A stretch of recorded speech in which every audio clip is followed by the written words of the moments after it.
નમસ્કાર વિદ્યાર્થી મિત્રો, ધોરણ 11 પ્રકરણ 4 નામાના મૂળ તત્વોમાં આમ નોંધમાં આપણે આગળના લેક્ચરમાં આપણે બેંકના વ્યવહારો અંગે જોયું હતું. આજે લોન અને લોનનું વ્યાજ અંગેના વ્યવહાર જોવાના છે. હવે સૌપ્રથમ આપણે જોઈએ તો લોન એટલે શું? તો લોન અને લોનનું વ્યાજ અંગેના વ્યવહારમાં બે ભાગમાં વર્ગીકૃત કરાય છે. એક લીધેલી લોન અને બીજું આપણે આપેલી લોન અથવા એને ધીરેલી લોન કહે છે. તો લીધેલી લોન સાથે ચૂકવવા પાત્ર વ્યાજ આવે અને ધીરેલી લોન પર મળવાનું વ્યાજ આવે. આ બે વસ્તુ ધ્યાન રાખજો, ખાસ મહત્વની છે. તો ચોપડે નોંધવામાં આવેલ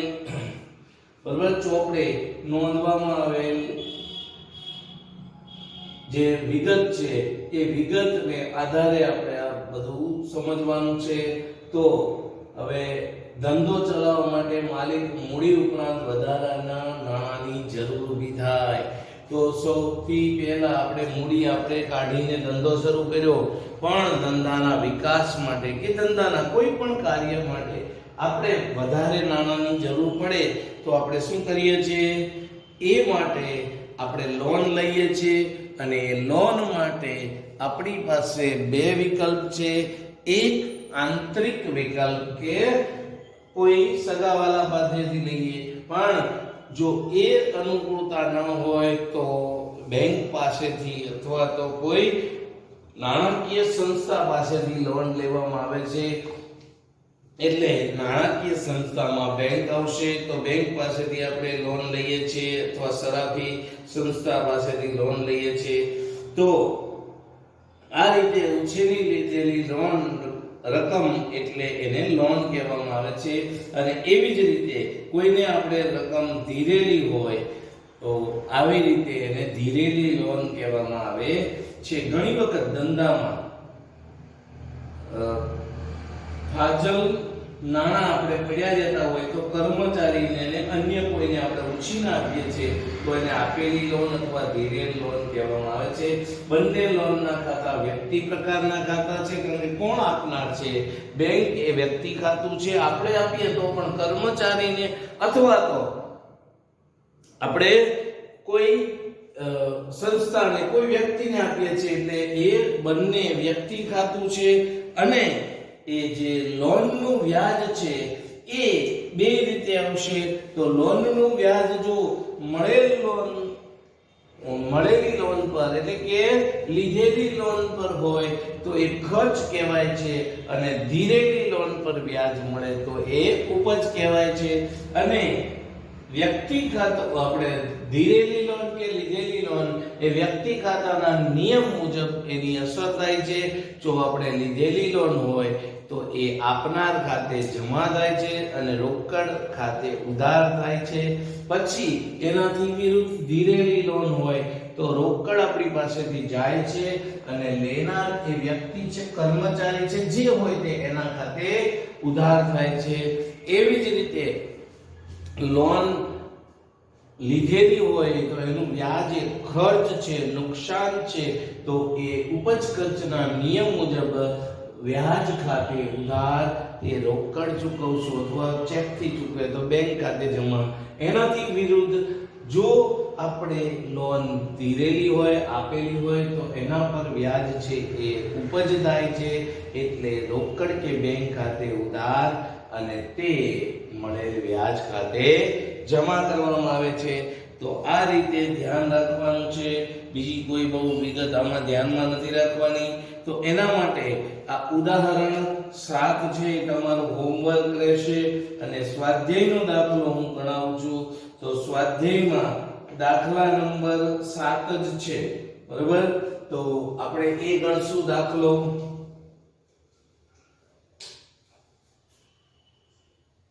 સ્વાધ્યાય 4 દાખલા નંબર 7, બરાબર? હવે એ પેજ નંબર જોઈએ તો પેજ નંબર 86 છે જૂની બુકમાં. એટલે હું નથી લખતો કારણ કે બેયમાં અલગ અલગ છે. નવી જૂની ચોપડીમાં ચેપ્ટર 1 ઉમેરાયું છે ને એવું છે, એટલે આપણે એમાં અત્યારે પડતા નથી. તો હવે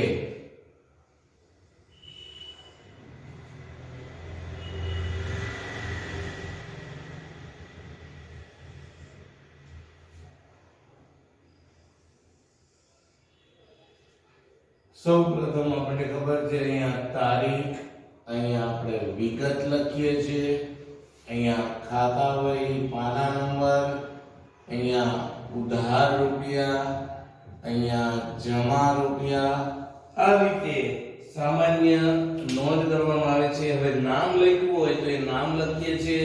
તો નામ આપ્યું છે નીચેના વ્યવહારો પર પુષ્કરની આમ નોંધ લખો. હવે અહીંયા તો ઉપર લખવું પડશે આ પુષ્કરની આમ નોંધ. પુષ્કરની આમ નોંધ. તો અહીંયા પુષ્કરના ચોપડે આમ નોંધ, પુષ્કરનો આમ નોંધનો ચોપડો જે રીતે લખો તે લખાય છે. તો સૌપ્રથમ પહેલો વ્યવહાર છે તારીખ 2014 ફેબ્રુઆરી પહેલી. જો 2014 પહેલા લખી નાખવાનું છે, અહીંયા ફેબ્રુઆરી લખવાનું છે અને પહેલી તારીખ છે એ વ્યવહાર સમજીને જોઈને આપણે લખીએ છીએ. તો પહેલો વ્યવહાર છે કે ધંધામાં વધુ નાણાંની જરૂર હોવાથી રામ પાસેથી 20,000 ની 12% લોન લીધી. અહીંયા 12% છે એના સાથે આપણે કોઈ લેવા દેવા અત્યારે નથી, પણ એ જ્યારે વ્યાજ ચૂકવવાનું થાય ત્યારે તો 20,000 ની લોન લીધી એટલે રોકડા આવશે. તો રોકડ ખાતે ઉધાર 20,000 અને એ આપનાર રામ છે એટલે તે રામની 12% ની લોન ખાતે જમા થશે. કારણ કે આપણે રામને દેવાના થાય, દેવું છે એટલે એની જમા બાકી હોય. બાબત જેમાં લખવાનું કે વધુ નાણાંની જરૂર હોવાથી રામ પાસેથી 12% ની લોન લીધી તેના. હવે બીજો વ્યવહાર છે લક્ષ્મણને 5,000 ઉછીના 8% વ્યાજે આપ્યા. ત્રીજી તારીખ છે, તારીખ 3. લક્ષ્મણને 5,000 8% વ્યાજે ઉછીના આપ્યા. રોકડ જાય છે, લેનાર લક્ષ્મણ છે. તો લક્ષ્મણ ખાતે ઉધાર અથવા તો એને ધીરેલી લોન છે એટલે લક્ષ્મણની ધીરેલી લોન લખો તો પણ ચાલે. કૌંસમાં ધીરેલી લોન ખાતે પણ લખી શકાય. 5,000 રૂપિયા છે. હવે અહીંયા તે રોકડા જાય છે એટલે રોકડ ખાતે જમા. આ 5,000 રૂપિયા બાબત જેમાં લખવાનું કે લક્ષ્મણને 8% વ્યાજે લોન ધીરી તેના. લક્ષ્મણને 8% વ્યાજે લોન ધીરી તેના. પછીનો વ્યવહાર છે તારીખ 8 ભરતને આપેલ લોનના ₹800 અને વ્યાજના 200 રોકડા મળ્યા. જો બે વસ્તુ મળી છે, 800 રૂપિયા લોનના અને 200 રૂપિયા વ્યાજ, એટલે ટોટલ 1000 રૂપિયા મળ્યા છે. એક જ નોંધ કરશું, બે નોંધ કરવાની કોઈ જરૂર નથી. બે નોંધ કરવી હોય તો કરી શકાય, પણ આપણે એવી કઈ મજૂરી કરવાની જરૂર નથી. તો 8 તારીખે ટોટલ કેટલા આવ્યા? 1000. તો રોકડ ખાતે ઉધાર 1000 રૂપિયા. 800 ને 200. 800 શેના મળ્યા? તો તે જે 800 મળ્યા શેના છે? તો ભરતને આપેલી લોન એટલે તે ભરતને ધીરેલી લોન અથવા આપેલ લોન ગમે તે લખશો, ધીરેલી લોન ખાતે જમા 800 રૂપિયા અને તે મળેલ વ્યાજ અથવા લોનના વ્યાજ ખાતે મળેલ વ્યાજ ખાતે જમા 200 રૂપિયા. આ રીતે અહીંયા આમ નોંધ થશે. અહીંયા સાથે સાથે ધ્યાન રાખવાનું છે બાબત જે એમાં લખવાની કે ભરતને દીધેલી લોનના રૂપિયા 800 તથા તેના વ્યાજના રૂપિયા 200 મળ્યા તેના આ 3 અમનોન થઈ. ચોથી અમનોન 10 તારીખે ચોથો વ્યવહાર છે. સીતા પાસેથી લીધેલ લોન પૈકી 5000 પરત કર્યા અને 400 વ્યાજ ચૂકવ્યું. જો 10 તારીખે આનાથી ઊંધો છે વ્યવહાર. આ જ વ્યવહાર છે, આ એનાથી ઊંધો છે. તો અહીંયા 10 તારીખે આપણે 5000 લોન ના આપ્યા અને 400 વ્યાજ આપ્યો એટલે કે ટોટલ 5400 ગયા. તો હવે એ લેનર છે સીતા, તો સીતાની લોન ખાતે ઉધાર રૂપિયા 5000 અને 400 રૂપિયા વ્યાજ આપ્યું છે. તે લોનના વ્યાજ ખાતે ઉધાર, ખાલી વ્યાજ લખશો તો પણ ચાલશે, 400 રૂપિયા અને તે રોકડા જાય છે આપણી પાસેથી એટલે રોકડ ખાતે જમા રૂપિયા 5400. બાબત જેમાં લખવાનું સીતા પાસેથી લીધેલ લોનના 5000 તથા વ્યાજના 400 ચૂકવ્યા તેના 10 તારીખ પછીનો વ્યવહાર છે.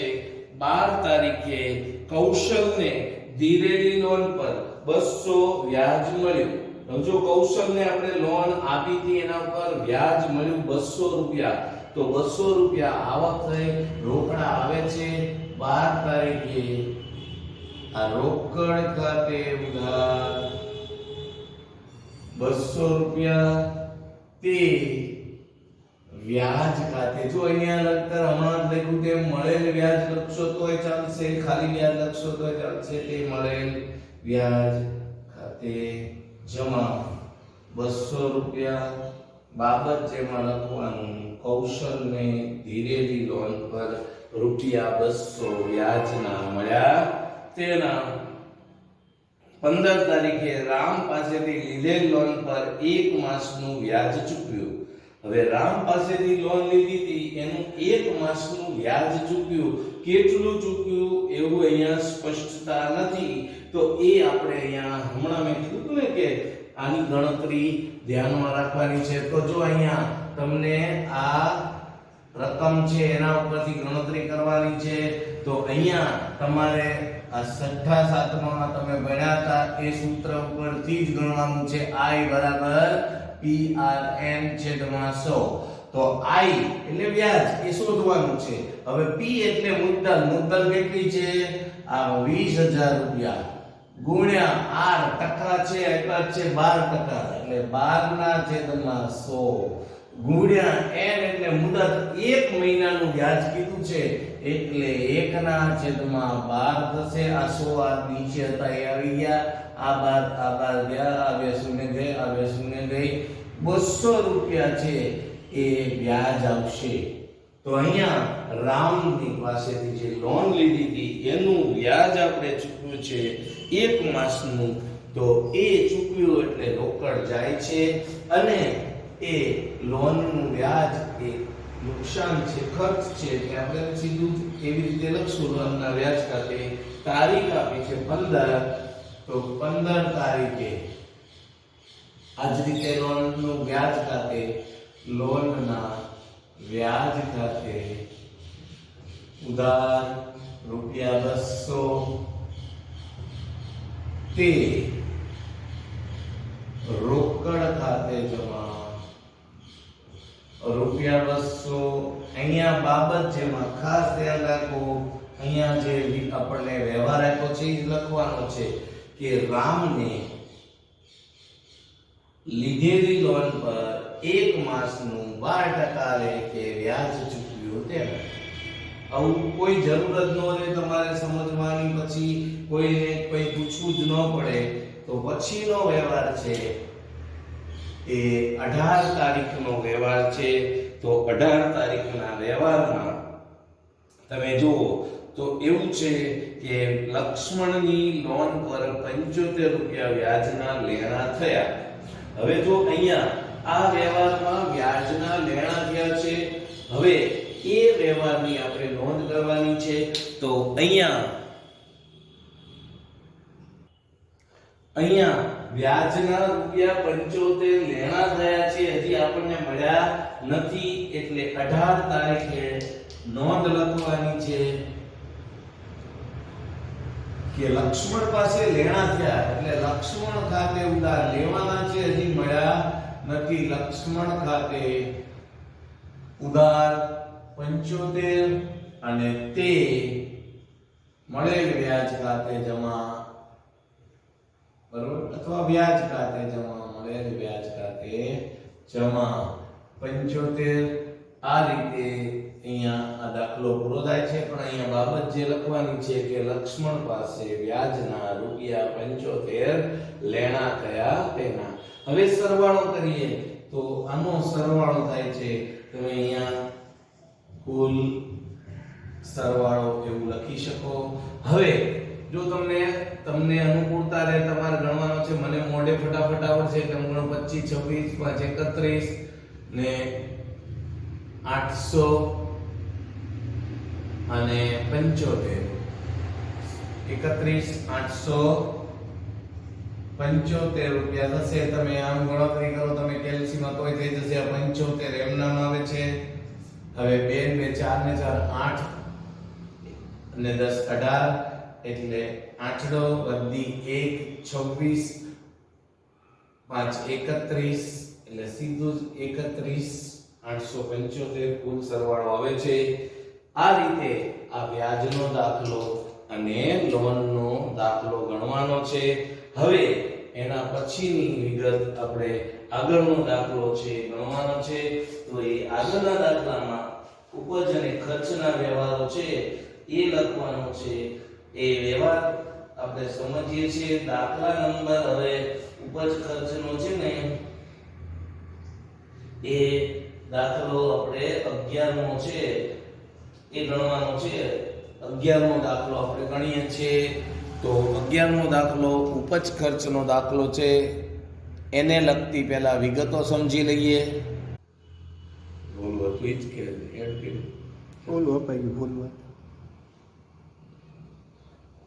હવે આપણે દાખલા નંબર 11 માટેની આપણે ઉપજ ખર્ચના વ્યવહારોની સમજૂતી મેળવીએ. તો સૌપ્રથમ તમે જુઓ તો ધંધામાં હિસાબી સમય દરમિયાન અનેક પ્રકારના ખર્ચા આપણે થતા હોય છે, અને એ ખર્ચા નિયમિત રૂપે ઘણા થતા હોય છે, અને ઘણા ખર્ચા એવા હોય છે કે આકસ્મિક સ્વરૂપે થતા હોય છે.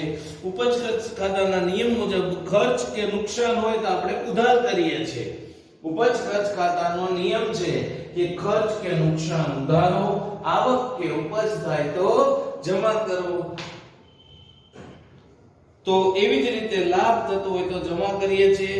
ધંધો ચલાવવા માટે રોજબરોજ થતા કેટલાક ખર્ચા જેવા કે કાગળ, પેન્સિલ, રબર, શાઈ, પેન, પત્રક, રજિસ્ટર, આ બધા ઓફિસ માટે જરૂરી સામગ્રી છે, એ કઈ જુદા જુદા ખાતા એવા રખાય નહીં. પેન્સિલનું ખાતું, પેનનું ખાતું, સ્ટેશનરીનું, એટલે આ બધા ખાતાને બદલે આપણે સ્ટેશનરી જેવું આપીએ છીએ, એટલે બધું એમાં આવી જાય. તેમજ ધંધાની જાળવણી અંગેના કેટલાક ખર્ચા. ધંધો ચલાવવો હોય એ તો બરોબર છે, પણ જાળવવો હોય તો એના માટે પણ આપણે ધંધો વ્યવસ્થિત ચલાવવા માટે રંગરોગાન કરવું પડે છે.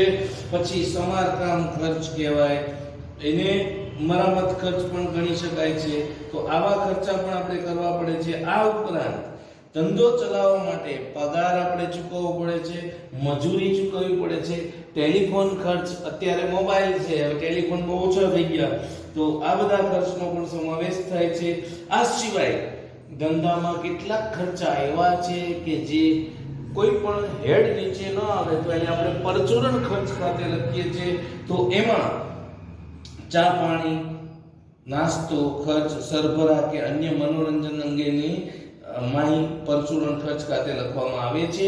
ઘણી વખત એવું બને કે ગ્રાહક કોઈ આયા હોય, રેગ્યુલર કસ્ટમર આવે તો આપણે એને ચા પાણી પીવડાવીએ છીએ, તો એ ચા પાણીનો ખર્ચ છે એ પરચુરણ ખર્ચ ખાતે લખાય છે. એવી જ રીતે કોઈ મહેમાન આવે તો નાસ્તો કરાવવો પડે, ઘણી વખત એવું બને તો એ પણ આ બધામાં ખર્ચ આવશે. હવે એવી જ રીતે ધંધામાં કેટલી ઉપજો છે તો ઉપજમાં જોઈએ તો મળેલું વ્યાજ, કમિશન, ભાડું, દલાલી અને ડિવિડન્ડનો સમાવેશ થાય છે. મળેલ શબ્દ આવશે એ ધ્યાન રાખવાનું, અથવા તો રોકડા મળ્યા એવો શબ્દ આવે. તો આ માટે આ રીતે આપણે દાખલો ગણવાનો છે. તો એના માટેનું ઉદાહરણ 9 છે એ તમારે હોમવર્ક ગણવાનું છે. કારણ હું તમને હવે ઉદાહરણ ગણાવું, પણ ઉદાહરણ નથી ગણાવતો, હું સ્વાધ્યાયનો દાખલો જ ગણાવું છું. એટલે તમારે હોમવર્કમાં છે એ ઉદાહરણ અને આ દાખલો રિપીટ કરવાનો છે. આપણે દાખલા નંબર 11 ની વાત કરીએ છીએ. તો દાખલા નંબર 11 જોઈએ તો આપણે વિગત લખી છે કે નીચેની માહિતી પરથી 2014 ના વ્યવહારો શશાંકના ચોપડે આમનો લખો. તો અહીંયા આપણે લખ્યું શશાંકના ચોપડે આમનો, બરોબર. તો હવે અહીંયા આ પછી હવે પહેલો વ્યવહાર છે એ વ્યવહાર જુઓ તો 2014 ની મે છે એટલે એ અહીંયા નથી આપ્યું, પણ આપણે લખવું પડશે. તો 2014 અને મે મહિનાની પહેલી તારીખ છે. તો અહીંયા શશાંકના ચોપડે આમનો. તો હવે દુકાનના ઉદ્ઘાટન પ્રસંગે ચા પાણી અને નાસ્તાનો ખર્ચ 500 રૂપિયા થયો. તો આપણે અગાઉ હમણાં ચર્ચા કરી કે ભાઈ આ ખર્ચા છે એ પરચુરણ ખર્ચ ખાતે લખાય, ચા પાણી નાસ્તોની, અને ખર્ચ છે એટલે ઉધાર થાય. તો અહીંયા લખશું પરચુરણ ખર્ચ ખાતે ઉધાર 500 રૂપિયા, અને તે રોકડા જાય છે અને રોકડા ચૂકવવાના હોય તો એ રોકડ ખાતે ઉધાર થશે, રોકડ ખાતે જમા થશે, રોકડ ખાતે બાબત જેવા લખવાનું. દુકાનના ઉદ્ઘાટન પ્રસંગે ચા પાણી નાસ્તાના ખર્ચના ચૂકવ્યા. હવે બીજી તારીખે વ્યવહાર છે. દુકાન માટે જરૂરી હિસાબી ચોપડા 400 ના ખરીદ્યા. તો હમણાં આપણે ચર્ચા કરી હતી કે આ ચોપડા ખરીદીએ એ બધું સ્ટેશનરી ખર્ચમાં આવશે. હવે અહીંયા આ તારીખ જ લખવાની છે. તો બીજી તારીખ સ્ટેશનરી ખર્ચ ખાતે ઉધાર, સ્ટેશનરી ખર્ચ ખાતે ઉધાર 400 રૂપિયા, અને તે રોકડ જાય છે એટલે રોકડ ખાતે જમા થશે. અહીંયા એક ધ્યાન રાખો કે ખર્ચ હોય ને એટલે ઉધાર થાય, રોકડ જમા થાય અથવા બેંક ખાતું આવશે, અને આવક હોય તો રોકડ કે બેંક ખાતું ઉધાર થશે. જેની આવક થઈ હોય એ જમા થશે. અહીંયા બાબત જેમાં લખવાનું કે દુકાન માટે જરૂરી સ્ટેશનરી ખર્ચ ચોપડા ખરીદ્યા તેના. હવે ત્રીજી તારીખે મજૂરીના 200 અને લારી ભાડાના 100 રોકડેથી ચૂકવ્યા. બે ખર્ચ છે, બે જુદી જુદી આમનો નહીં લખતા, આપણે એક જ આમનો લખશું. તો પહેલો ખર્ચ છે એ મજૂરીના 200 એટલે મજૂરી ખાતે ઉધાર,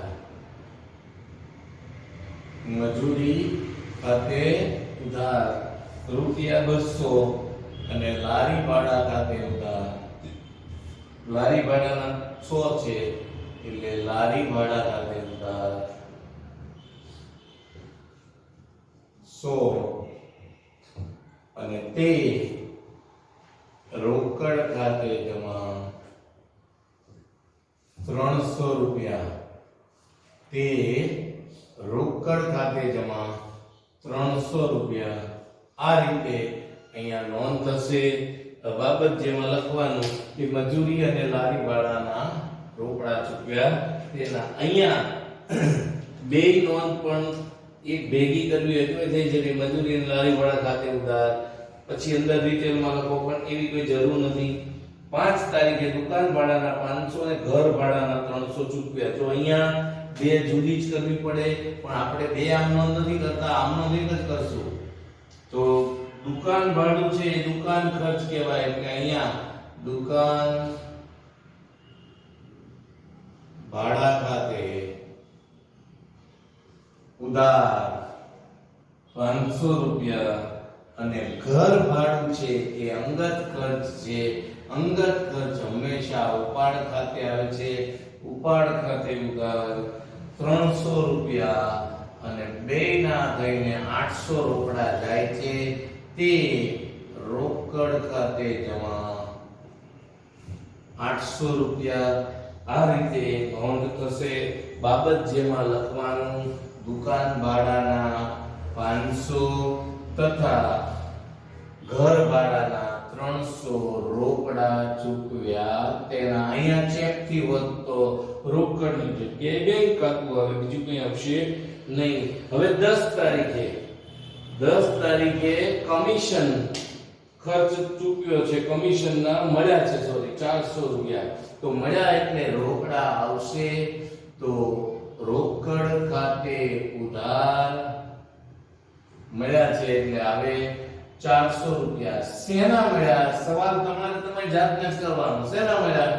તો કમિશન તો તે કમિશન ખાતે જમા રૂપિયા 400 બાબત જેમાં લખવાનું કે કમિશનના રૂપિયા 400 મળ્યા તેના હવે પછીનો વ્યવહાર છે 10 તારીખ પછીનો તારીખ આપી છે આપણને 12 તારીખ દલાલીના રૂપિયા 800 નો ચેક મળ્યો હવે દલાલીના રૂપિયા 800 નો ચેક મળ્યો છે એટલે એ ચેક આપણે એવું જ માની લેવાનું કે બેંકમાં ભર્યો છે તો એ નોંધ આપણે આ રીતે કરશું તો જોઈએ બેંકમાં 12 તારીખે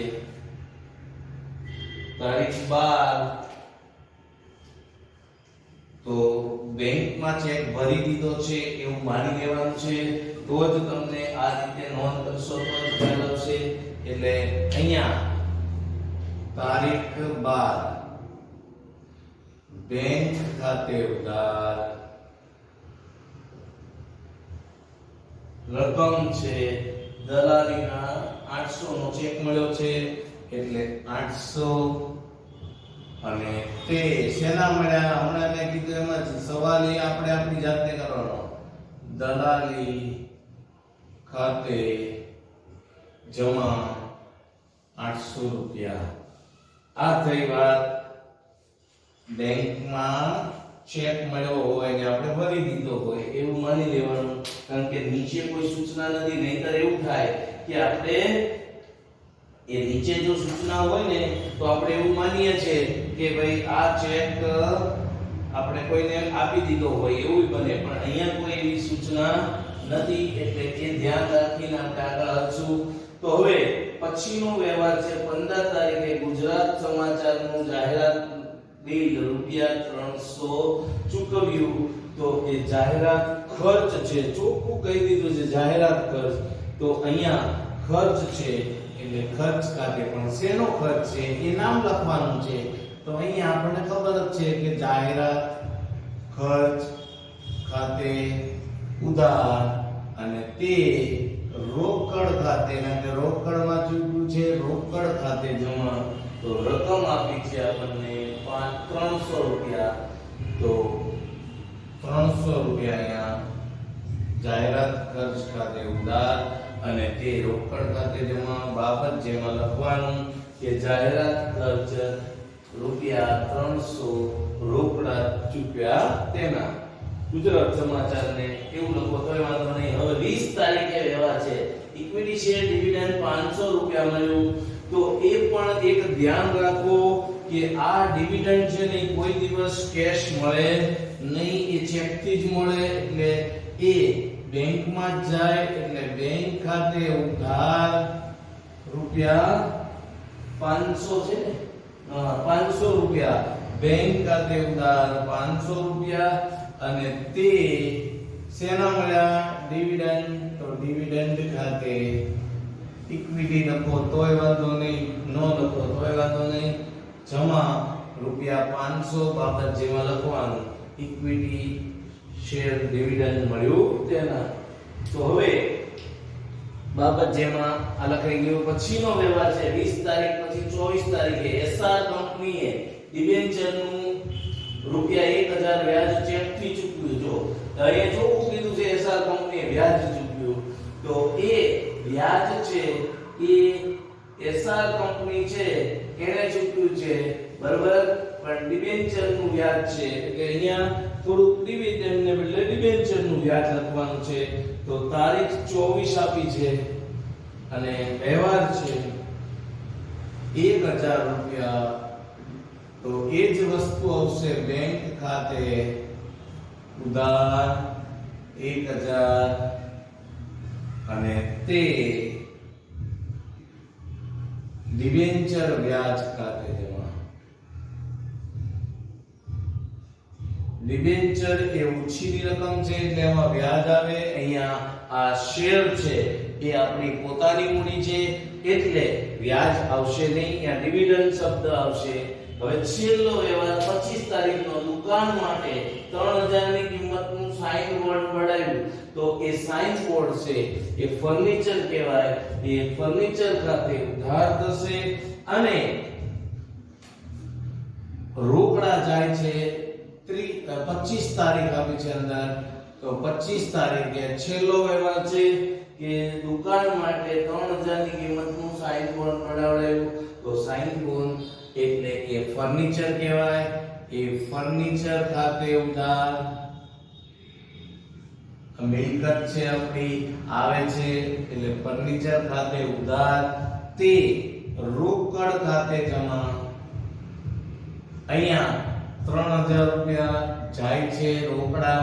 તો હવે આ વ્યવહાર પૂરો થયો. અહીંયા લખવાનું કે દુકાન માટે સાઇન બોર્ડ બનાવ્યું. તેના સાઇન બોર્ડ એટલે આપણે જાહેરાત માટેનું અથવા આપણી દુકાનનું નામનું બોર્ડ. હવે સરવાળો કરવાનો છે.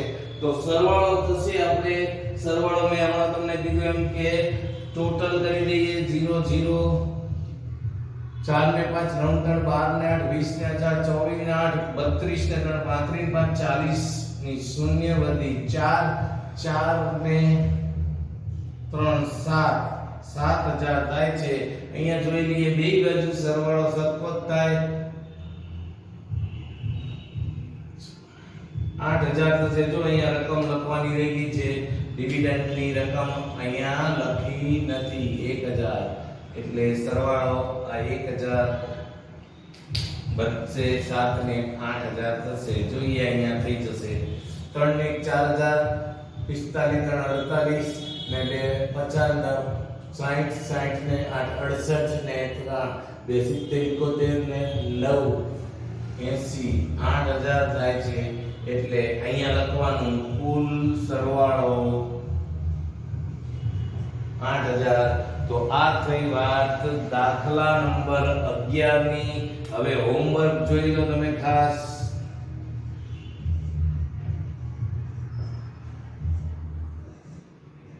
ઉદાહરણ 7 અને 9 અને સ્વાધ્યાયનો દાખલા નંબર 7 અને 11 આ બંને ગણવાના છે, ગણીને બતાવવાના. અને મેં તમને અગાઉ કીધું છે એમ કે હવે આ સોમવારે લેક્ચર આવે એટલે તમારે મંગળવારે સાંજ સુધીમાં 8 વાગ્યા સુધીમાં આ લેક્ચરના આ 4 દાખલા WhatsApp-માં મૂકી દેવાના. તો જ તમને ખ્યાલ આવશે. એ મારા પર્સનલ જે એકાઉન્ટ છે એમાં મૂકી દો WhatsApp-માં, ઓલામાં તમે મૂકી નહીં શકો. એટલે આ થઈ વાત સ્વાધ્યાય 4 દાખલા નંબર આપણે 7 અને 11 ગણ્યો અને 2 ઉદાહરણ તમને હોમવર્કમાં આપ્યા છે. ઘરે રહો, સલામત રહો.